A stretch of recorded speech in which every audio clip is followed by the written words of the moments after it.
Okay, so took the other 3 screws out. I'm trying to hold the camera in one hand and do this with the other. So there goes the 4th screw, and then yeah, that'll just pop up. Okay, that's the air filter.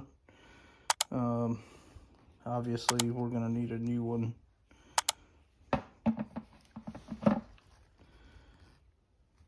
Yeah, so we'll get a new air filter ordered.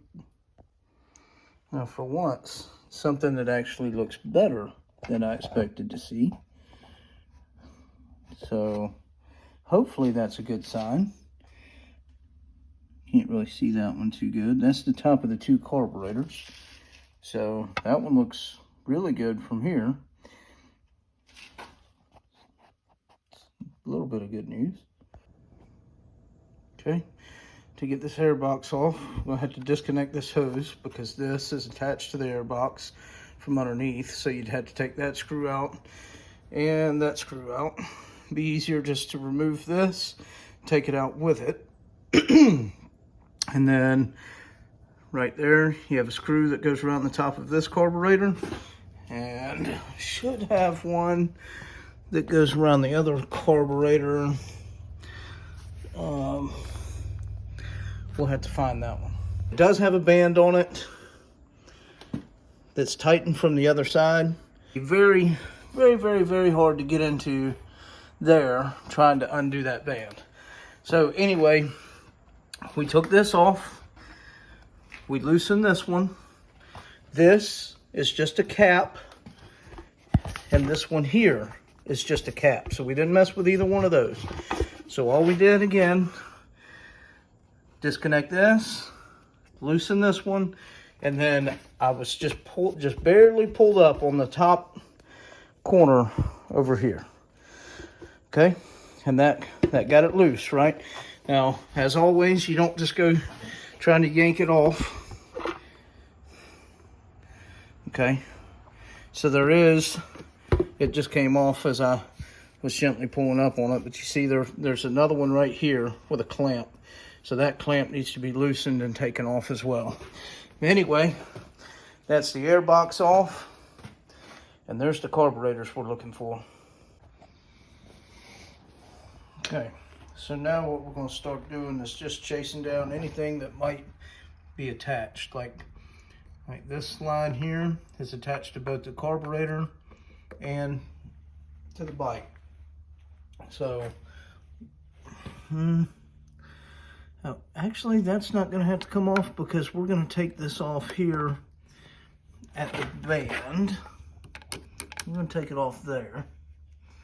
So that won't have to come off. This is a loose drain hose, so that won't have to come off. These connect to the carburetor assembly, so that won't have to come off. Okay, here, see this line here that splits off into 2? Definitely the top line's gonna have to come off. I'll have to chase that second one and see if it has to come off as well. Obviously your throttle cables will have to come off. Let's see here, that's actuating the throttle. So those will have to come off. Before you take these off, you'll either want to count the amount of thread you can see or mark it. Somehow you want to make sure you get it put right back where you had it before. Okay. This line here, this one's going to have to come off one side or the other.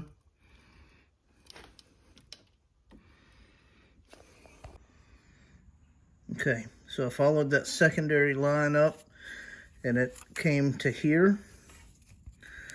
So I just took there's a Phillips head screw in there that was holding that bracket. I just took it loose. I'm going to ease that out. Okay.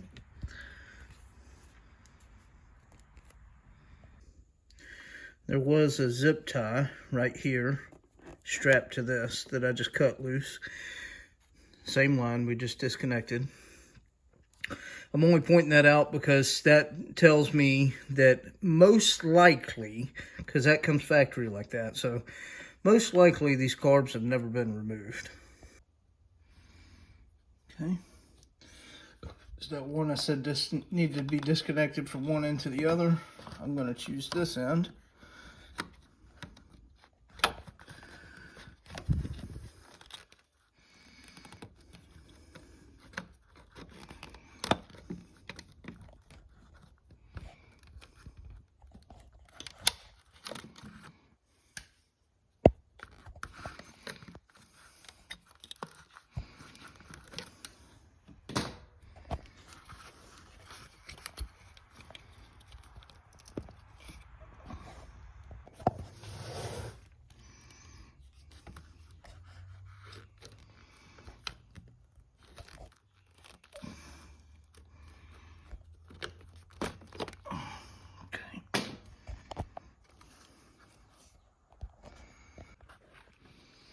Okay, I was pulling and pulling and pulling and pulling and couldn't get that to pop up. So I took a large pry bar and I put it just up under the carburetor. Let's see, how do I have it? Because I wasn't on that line. Okay, here we go. Put it on the case of the engine and just up underneath the carburetor and just barely pried. And you see how it just come right up? Now, if you're gonna do this, make sure you just put a very light amount of pressure. All you're trying to do is pop it out of that rubber boot. That's it. You don't want to crack your valve cover to your engine. You don't want to mess up your carburetor. Very light pressure. Okay, we've got an electrical connector here. It's bolted to the carburetor. Electrical connector right here. All you need to do is push in on that tab and pull. I won't be able to do that with one hand, but very simple operation. See, push the tab right there and then pull the plug apart. Okay, so now that we got everything from this side that's visible off, I went ahead and did the same thing on this side. Stuck my pry bar on the frame of the motorcycle all the way up under the last carburetor, gentle pressure, kind of rocked it back and forth, and it popped right up. Now, we know we're not 100% disconnected on this side, but it's so tight that, you know, after you pop up the carburetor, you've got a lot more room to work with. So you just slowly bring the carburetor up, disconnecting things as you go. Okay, so pulled it up a little bit, turned it to the side. So now you can bring your throttle around. I won't be able to do this with one hand, but you see how they've got notches? See how there's notches there? So you bring the throttle around to where the cable will slide right out. Okay, these are 12 millimeter, so I loosen them up. You see they just slide right in and out of the bracket. Okay, so I loosened them up, popped them out, and then that'll make it easier for me to get to those, and these have to come out anyway. This one down here, haven't quite got it all the way out of the bracket yet.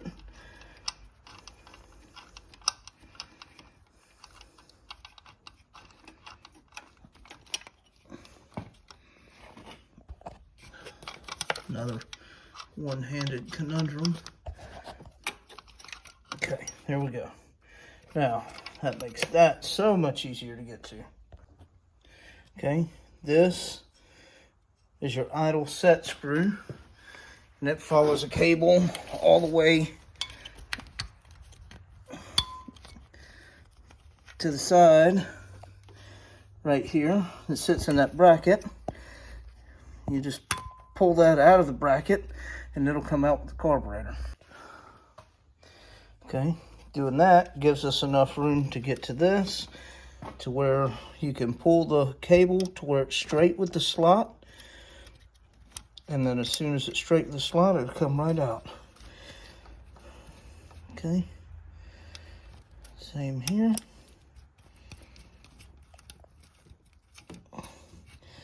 Guys, I know I'm making this look kind of hard, but it's really super simple when you're using both hands. There we go. Now, remember which one was top, which one was bottom. Top, bottom. Remember.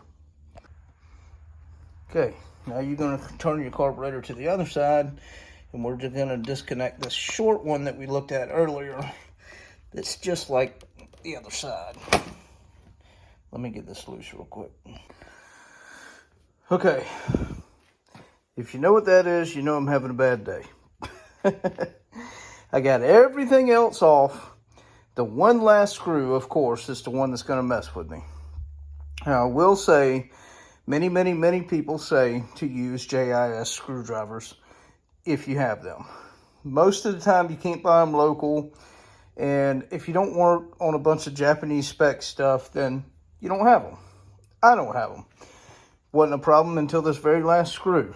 Now, this is a impact driver. If you can tell, every screwdriver I had just stripped that screw out. I mean, it was in there tight. Luckily, I had this, and now I can get the screw out. Now, the screw obviously is going to have to be replaced. But just something to note, if you have JIS screwdrivers, use them. Okay, and with that, we have the carburetor assemblies out. Now, we get to start rebuilding them.